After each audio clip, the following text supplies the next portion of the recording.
Good morning everyone, welcome back to GK today. I hope आप सब बिल्कुल ठीक होंगे और आज हम डिस्कस करेंगे 29 ऑफ दिसंबर के सबसे मोस्ट इम्पॉर्टेंट करंट अफेयर्स। चलिए अपना सेशन हम स्टार्ट करते हैं। पहला क्वेश्चन है, who has been recently named as the health ambassador for Salaam Bombay foundation. सलाम बॉम्बे फाउंडेशन ने हाल ही में किसको अपना हेल्थ एम्बेसडर नियुक्त किया है, आपको ये बताना है। तो ये हैं सेलिब्रिटी शेफ अमृता रायचंद, ये हेल्थ एम्बेसडर हो चुकी हैं फॉर द सलाम बॉम्बे फाउंडेशन के प्रिवेंटिव हेल्थ एजुकेशन प्रोग्राम के लिए, ठीक है। और ये अब इनके प्रोग्राम के लिए काम करेंगी जिसमें कि एडोलेसेंट्स को एजुकेट किया जाएगा कि किस तरह से उन्हें प्रॉपर न्यूट्रिशन और फिटनेस की ज़रूरत है या इसकी क्या इंपॉर्टेंस होती है लाइफ में, ठीक है। सलाम बॉम्बे फाउंडेशन की बात करें तो ये एक फाउंडेशन है जो कि काम करता है फॉर एडोलेसेंट्स जो कि होते हैं between the 12 to 17 years of age group और जो कि मुंबई के स्लम्स में बेसिकली ग्रो करते हैं, ठीक है।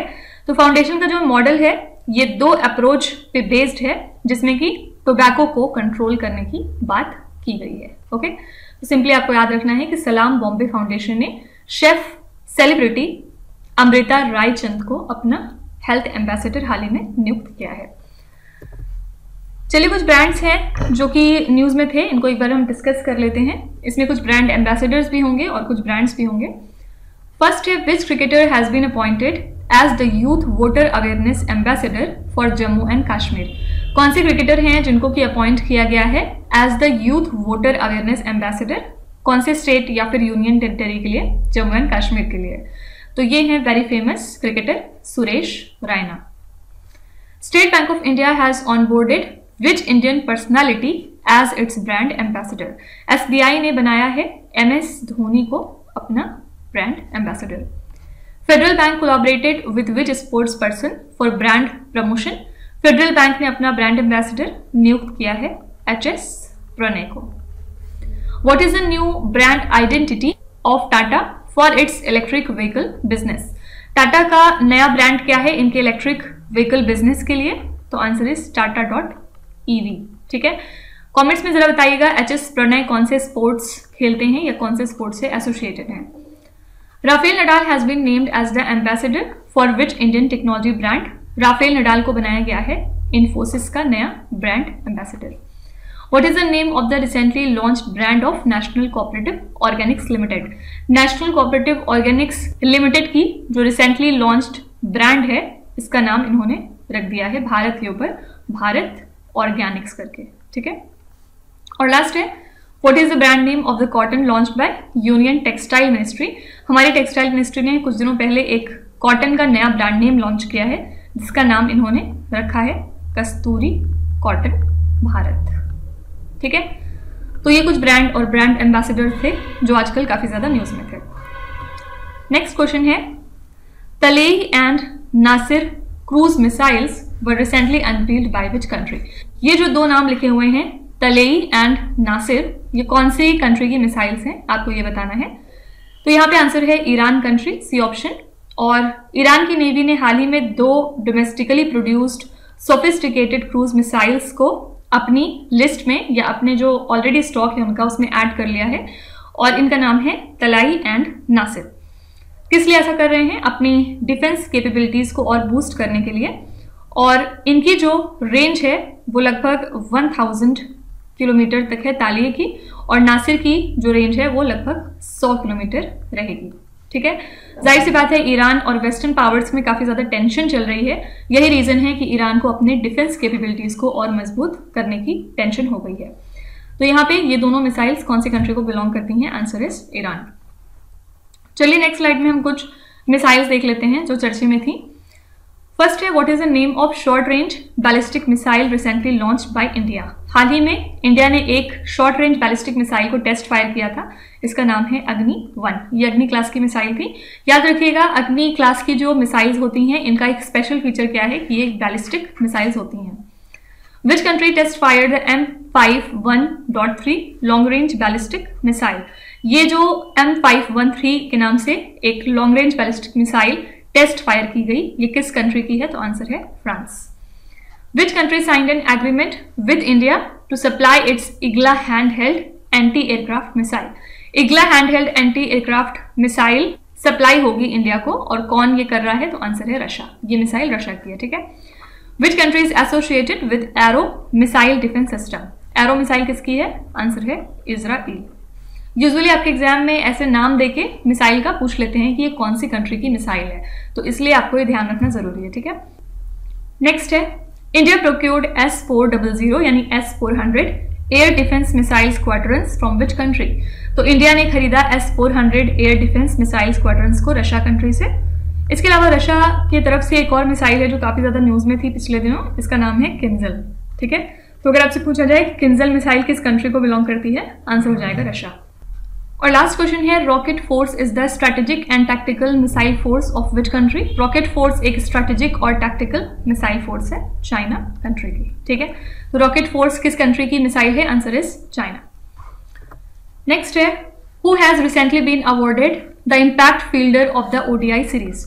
किसको हाल ही में impact fielder of the ODI series का खिताब दिया गया है? तो यहाँ पे आंसर है Sai Sudharsan, that is C option. India के डेब्यू साई सुदर्शन को यह अवार्ड दिया गया हाल ही में, और किसने दिया?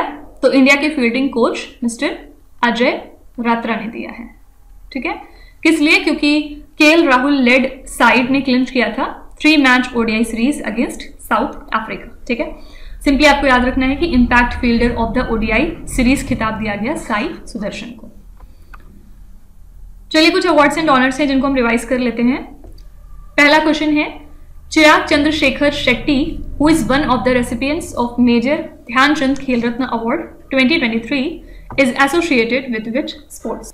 तो चिराग चंद्रशेखर शेट्टी जिनको हाल ही में ये अवार्ड मिला है, ये कौन सा स्पोर्ट खेलते हैं? तो आंसर इज बैडमिंटन, ठीक है। ये बैडमिंटन से रिलेटेड है। Which countries' armed forces have recently been honored with the coveted Golden Owl Award for their outstanding performance? कौन सी कंट्री की आर्म फोर्स है जिसको कि ऑनर किया गया with the golden owl award इनकी आउटस्टैंडिंग परफॉर्मेंस के लिए? तो ये जो अवार्ड है ये दिया गया इंडिया को। अगर आपसे पूछा जाए कि गोल्डन आउल अवार्ड कौन सी कंट्री देती है, तो answer is Sri Lanka. Which actor has been awarded the Order of Merit of the Italian Republic, the highest Italian civilian award in December 2023? तो highest Italian civilian award present किया गया है इस साल कबीर बेदी को, ठीक है। Who is the recipient of पद्म पानी life time achievement award at the upcoming Ajanta Ellora film festival 2024? ये जो फिल्म फेस्टिवल है जनवरी में ऑर्गेनाइज किया जाएगा, और इस अवार्ड को किस इंपॉर्टेंट पर्सनालिटी को प्रेजेंट किया जाएगा इस इवेंट के दौरान? आंसर है जावेद अख्तर, ठीक है। और लास्ट है who has been recently awarded the prestigious Royal Society of Chemistry's नाई होम प्राइज फॉर एजुकेशन? हाल ही में सविता लडागे को ऑनर किया गया है for the prestigious Royal Society of Chemistry's नाई होम प्राइज फॉर एजुकेशन। ये जो प्राइज है केमिस्ट्री की फील्ड में दिया जाता है, और इनको क्यों प्रेजेंट किया गया? क्योंकि ये केमिस्ट्री को बहुत ज्यादा प्रमोट करती है among the young individual. Fine. Next है which country recently sent a smart lander for investigating the moon? कौन सी कंट्री है जिसने हाल ही में सेंड किया है स्लिम को, यानी कि smart lander for investigating the moon project को?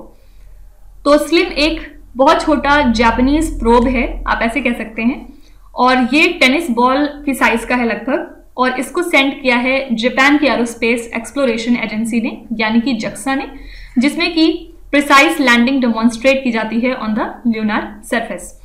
तो स्लिम हाल ही में एंटर हो चुका है मून की ऑर्बिट में, और जो इसका टचडाउन था, प्लान टचडाउन, वो 20 जनवरी को था ऑल्दो, लेकिन पहले ही उसके काफी जो ये प्रोब है ये एंटर कर चुका है मून की ऑर्बिट में। और अगर ये सक्सेसफुल हो जाता है तो फिर ये शोकेस करेगा जापान की प्रोविस को in precision lunar landing with an error margin under 100 meters, ठीक है। तो ये एक हिस्टोरिक अचीवमेंट साबित होगा, जिसके बाद जापान 5th नेशन हो जाएगा क्या करने के लिए? To softly land a probe on the moon. Already 4 nations कौन कौन से हैं? यूएस, रशिया, चाइना, और अभी कुछ दिनों पहले इंडिया भी 4th नेशन हो चुका है, ठीक है। तो यहाँ पे आंसर है जापान। अगर आपसे पूछा जाए कि स्लिम में एल किस चीज के लिए स्टैंड करता है या एम किस चीज के लिए, तो इसका फुल फॉर्म जरूर याद रखिएगा। स्लिम एक प्रोब है जिसका फुल फॉर्म है smart lander for investigating the moon. चलिए कुछ इंटरनेशनल करंट अफेयर्स देख लेते हैं। Which country was the guest of 8th edition of Indian Ocean naval symposium conclave of chiefs? कौन सी कंट्री गेस्ट रही 8वें एडिशन के लिए Indian Ocean naval symposium conclave of chiefs के लिए? तो यहाँ पे आंसर है थाईलैंड। थाईलैंड कंट्री गेस्ट रही इस इवेंट के दौरान। Which country has recently banned the export of rare earth processing technology? Rare earth processing technology basically China की है और चाइना ने हाल ही में इसके ऊपर बैन लगा दिया है। किस वजह से? ताकि जो और मेजर इकोनॉमीज हैं जैसे कि यूएस और जापान वगैरह वो इस टेक्नोलॉजी को अपनी कंट्रीज में ना डेवलप कर सकें और इनकी जो डिपेंडेंस है इंपोर्ट के ऊपर चाइना से वो कम ना हो जाए कहीं, इसी डर से चाइना ने इसके ऊपर बैन लगाया है। ठीक है। The recent eruption of Mount Ulawun volcano happened in which country? हाल ही में माउंट उलावुन वोल्केनो इरप्ट हुआ था पापुआ न्यू गिनी में, जिसके बाद इंडिया ने कुछ अमाउंट भी दिया है इनकी हेल्प के पर्पज से। Abdul Fattah al CC was recently re-elected as the president of which country for third 6-year term? Abdel Fattah al Sisi पहले से प्रेसिडेंट थे इजिप्ट कंट्री के और हाल ही में इन्होंने तीसरा जो टर्म है वो भी जीत लिया है और अब ये अगले 6 सालों तक इजिप्ट के प्रेसिडेंट बने रहेंगे। Who is the chief guest for India's 2024 Republic day celebration? India के 2024 का जो रिपब्लिक डे सेलिब्रेशन है उसके लिए हमने इन्वाइट किया है फ्रांस के प्रेसिडेंट इमानुएल मैक्रोन को एज अ चीफ गेस्ट। ठीक है।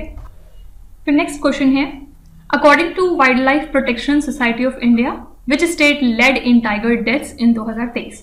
Wild life protection society of India के मुताबिक कौन से स्टेट में सबसे ज्यादा टाइगर की डेथ हमें देखने को मिली इंडिया के अंदर?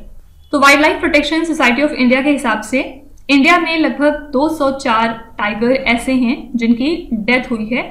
कब से कब तक? 1 जनवरी से लेके 25 दिसंबर 2023 तक। ठीक है।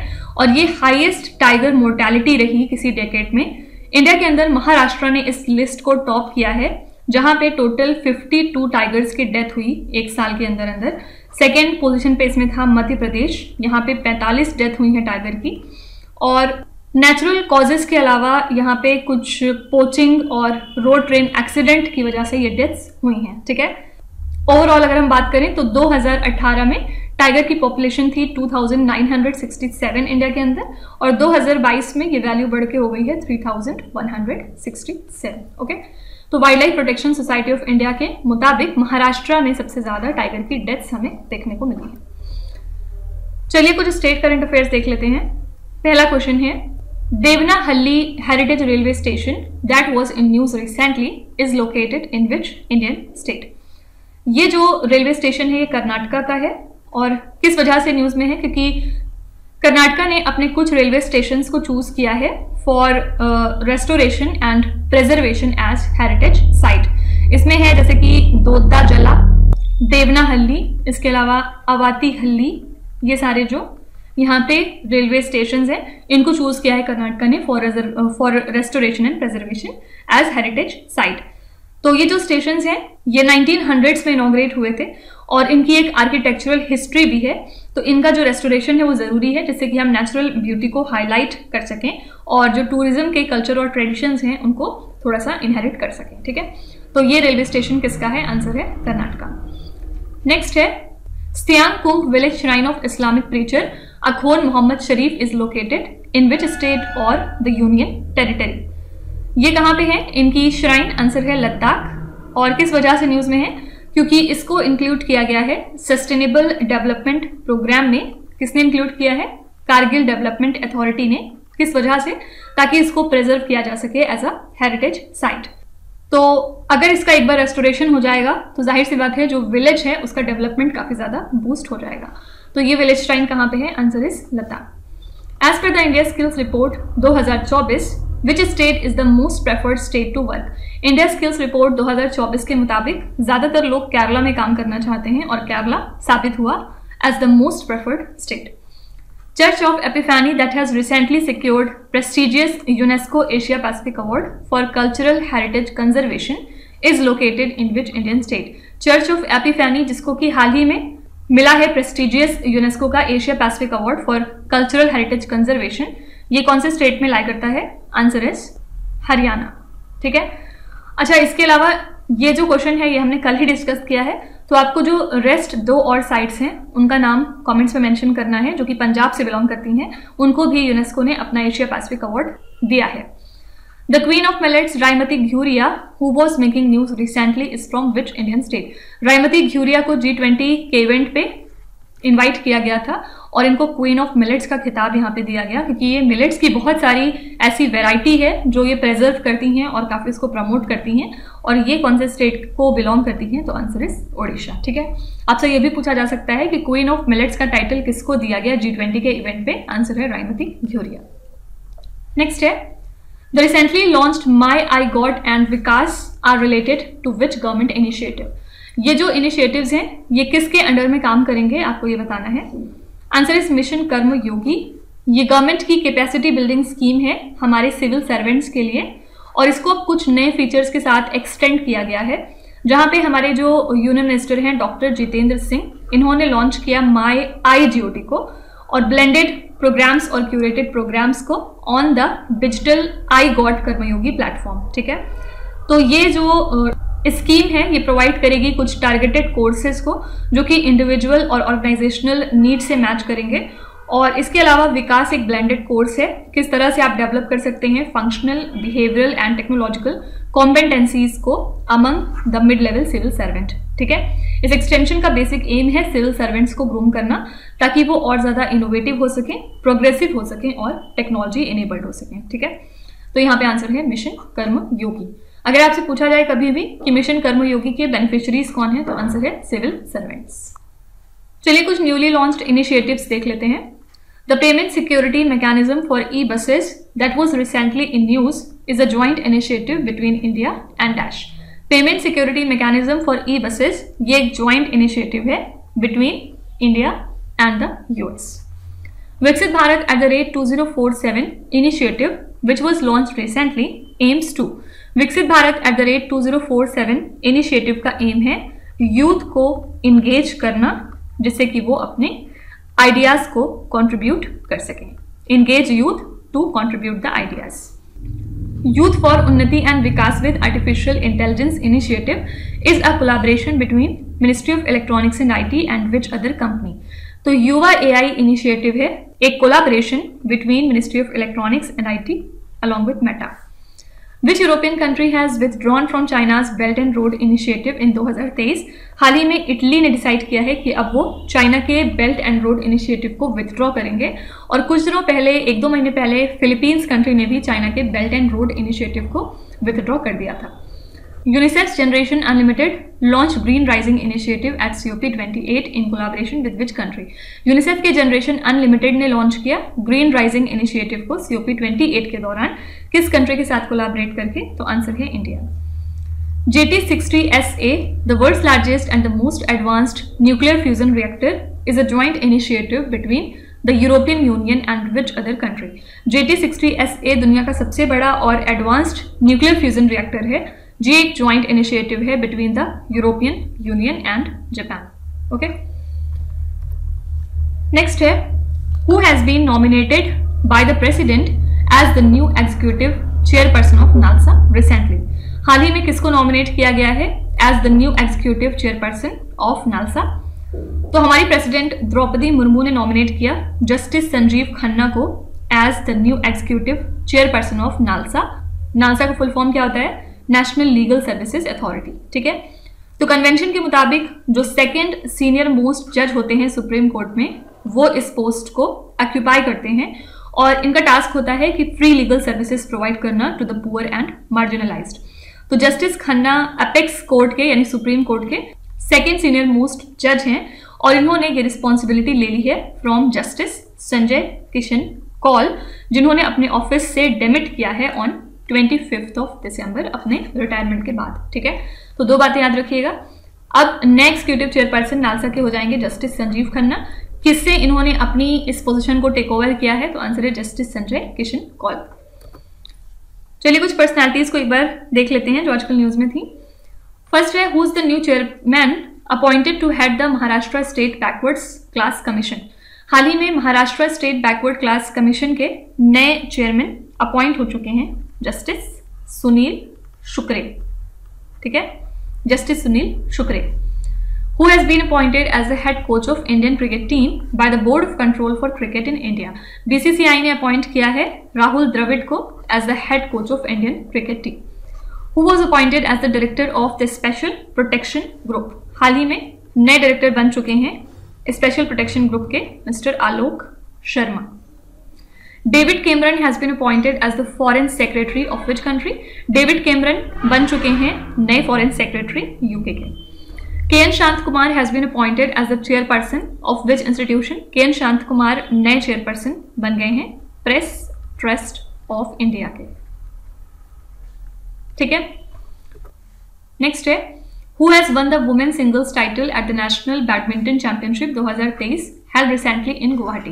किसने हाल ही में वुमेन सिंगल्स टाइटल जीता है नेशनल बैडमिंटन चैंपियनशिप में, जो कि हाल ही में गुवाहाटी में हुई थी?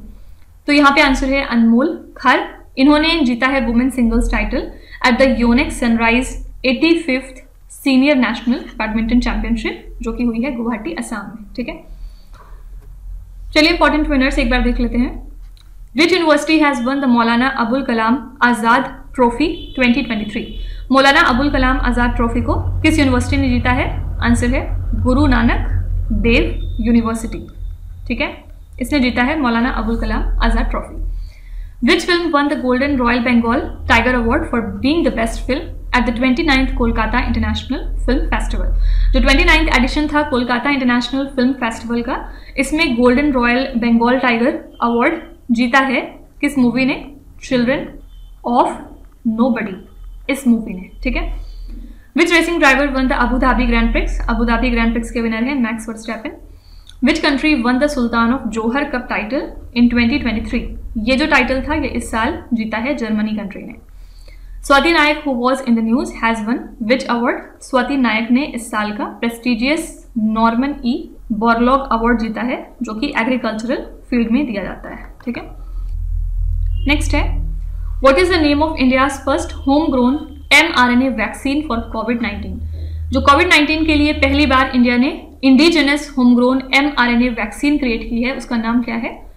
तो Indian biotech company Gennova biopharmaceuticals ने डेवलप किया है इंडिया का पहला ओमिक्रॉन स्पेसिफिक mRNA कोविड-19 वैक्सीन, जिसका नाम इन्होंने रखा है जिमको वैक. ठीक है, ये एक बूस्टर डोज है और नए वेरिएंट्स जो कोविड वायरस के निकल रहे हैं, कोरोना वायरस के, मीन्स लाइक XBB और JN.1, तो इसी वजह से इंडिया ने as a matter of concern approve कर दी है अपनी पहली home grown mRNA vaccine GEMCOVAC को, जो कि पर्टिकुलरली टारगेट करेगी ओमिक्रॉन वेरिएंट को. ठीक है, तो इसी के साथ जो इंडिया की वैक्सीन सिक्योरिटी है वो थोड़ा मजबूत हो जाएगी. तो इंडिया की पहली home grown mRNA vaccine for कोविड-19 का नाम क्या है? आंसर है जिमको वैक. एम यहाँ पे किस चीज को स्टैंड करता है? मैसेंजर. ठीक है, चलिए कुछ इंपॉर्टेंट नेमिंग्स देख लेते हैं. फर्स्ट है what is the name of the nuclear power plant where India and Russia signed agreements related to construction of its future power unit? तो इंडिया और रशिया ने हाल ही में कुछ एग्रीमेंट साइन किए हैं regarding the Kudankulam nuclear power plant, जो कि तमिलनाडु में है, और यहाँ पे फर्दर कुछ इसकी यूनिट्स को क्रिएट किया जाएगा with technical assistance of Russia. ठीक है, और ये कब डिसाइड हुआ? जब हमारे external affairs minister S Jaishankar Russia की विजिट पे गए थे तब.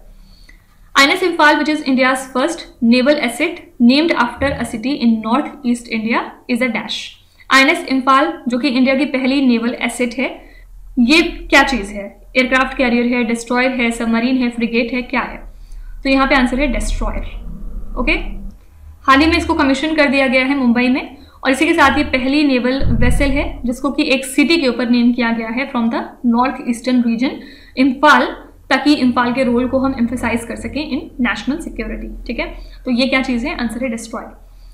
What name has been given to the recently discovered new kind of rock that contains the plastic and polymers discarded by humans? जो ह्यूमंस पॉलीमर्स और प्लास्टिक का discard करते हैं, उसकी वजह से एक नई टाइप ऑफ रॉक हमें मिली है और इसका नाम हमने रखा है प्लास्टिस्टोन. ठीक है, who was named the 2023 ITF world champions by the international tennis federation? International tennis federation ने 2023 का ITF वर्ल्ड चैंपियन किसको बनाया? नोवाक जोकोविच को, जो कि सर्बिया के लिए खेलते हैं. What is the proposed name of India's warehousing facility in the UAE to promote export? Export को प्रमोट करने के लिए इंडिया की वेयरहाउसिंग फैसिलिटी जो यूएई में स्टैब्लिश की जा रही है, इसका प्रपोज्ड नाम फिलहाल क्या है? Bharat Mart. Okay, last question है, which bank has recently launched India's first corporate credit card allowing UPI integration e Swarna? कौन सा बैंक है जिसने लॉन्च किया इंडिया का पहला कॉर्पोरेट क्रेडिट कार्ड जिसमें कि यूपीआई इंटीग्रेशन को अलाउ किया गया है? और इस पहले कॉर्पोरेट क्रेडिट कार्ड का नाम क्या है? ई स्वर्णा. तो यहाँ पे आंसर हो जाएगा IndusInd bank, that is B option. इन्होंने लॉन्च किया ई स्वर्णा को, जो कि एक रुपे क्रेडिट कार्ड है फॉर कॉर्पोरेट क्लाइंट्स, जो कि प्रोवाइड करेगा एक यूनिक फीचर जिसमें आप यूपीआई एप्लीकेशंस को लिंक कर सकते हैं एक दूसरे के साथ फॉर पेमेंट. और इसी के साथ ये इंडिया का पहला कॉर्पोरेट क्रेडिट कार्ड होगा जिसने कि अलाउ किया है यूपीआई के इंटीग्रेशन को.